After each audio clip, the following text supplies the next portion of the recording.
Guys, welcome back to my channel all in one.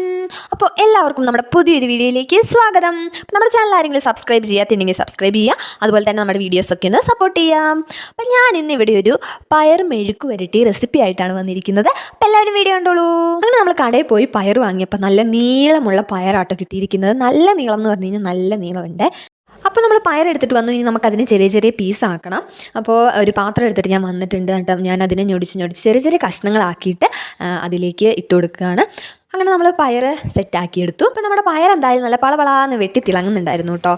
അപ്പോൾ നമുക്കിനി ഇവനെ മെഴുക്കുവരട്ടി ആക്കിയെടുക്കണം. അതിനായിട്ട് ഞാൻ നമ്മുടെ പയറിലേക്ക് കുറച്ച് വെള്ളം ഒഴിച്ചിട്ട് ഉപ്പും അതുപോലെ തന്നെ മഞ്ഞൾപ്പൊടി ഇട്ടിട്ട് ഒരു 5 മിനിറ്റ് വെള്ളത്തിലിട്ട് വെച്ചിട്ടോ. നമ്മൾ ഏത് പച്ചക്കറി ആണെങ്കിലും നമ്മൾ ഒന്നില്ലെങ്കിൽ ഉപ്പ് വെള്ളത്തിലോ അല്ലെങ്കിൽ മഞ്ഞൾ പൊടിയുടെ വെള്ളത്തിലോ ഇട്ട് വെക്കലുണ്ട്.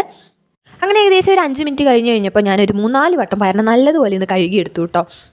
അതിനുശേഷം നമ്മൾ സ്റ്റവ് ഒന്ന് ഓണാക്കി അതിലേക്ക് പാൻ വെച്ച് കൊടുത്തു. അപ്പോൾ പാൻ നന്നായിട്ട് ചൂടായിട്ടുണ്ട്. അപ്പോൾ നമ്മൾ അതിലേക്ക് കുറച്ച് കോക്കനട്ട് ഓയിൽ ഒഴിച്ചു കൊടുക്കുന്നുണ്ട്. നമ്മുടെ ഓയിൽ ചൂടായി കിട്ടിയിട്ടുണ്ട്.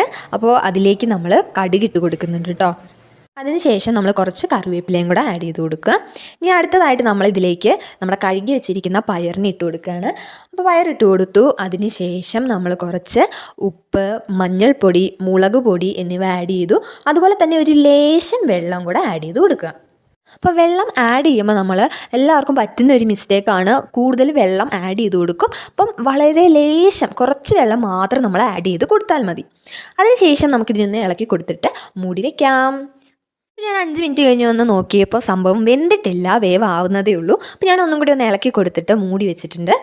പിന്നെ നമ്മൾ ഇതിൽ പയറിട്ട് കൊടുക്കുന്ന ടൈമിൽ തന്നെ 2 പച്ചമുളകും കൂടെ ആഡ് ചെയ്ത് കൊടുത്താൽ വളരെ നല്ലതാണ്. നമുക്ക് കുറച്ചും കൂടെ എരിവ് കിട്ടാനായിട്ട് ഹെൽപ്പ് ചെയ്യും കേട്ടോ. അപ്പോൾ ഞാനിതിൽ പച്ചമുളക് പിന്നീട് ആഡ് ചെയ്ത് കൊടുത്തിട്ടുണ്ടായിരുന്നു. അപ്പോൾ സംഭവം എന്തായാലും റെഡി ആയിട്ടുണ്ട്. ഞാൻ മൂടി തുറന്ന് നോക്കി. അപ്പം സംഭവം സെറ്റായി. അങ്ങനെ എല്ലാം ഒന്ന് മിക്സ് ആക്കിയതിന് ശേഷം ഞാൻ സ്റ്റവ് ഓഫ് ചെയ്തു. അപ്പോൾ ഇത് നമ്മുടെ പയർ മെഴുക്കുവരട്ടി റെഡി ആയിട്ടുണ്ട്. അപ്പം എല്ലാവർക്കും ഈ റെസിപ്പി ഇഷ്ടപ്പെട്ടു എന്ന് വിചാരിക്കുന്നു. അപ്പോൾ നമ്മുടെ വീഡിയോ ഇഷ്ടപ്പെട്ടെങ്കിൽ ലൈക്ക് ചെയ്യുക, ഷെയർ ചെയ്യുക, നമ്മുടെ ചാനൽ സബ്സ്ക്രൈബ് ചെയ്യുക. അപ്പോൾ പുതിയ വീഡിയോ ആയിട്ട് വരുന്നത് വരെ എല്ലാവർക്കും ബൈ.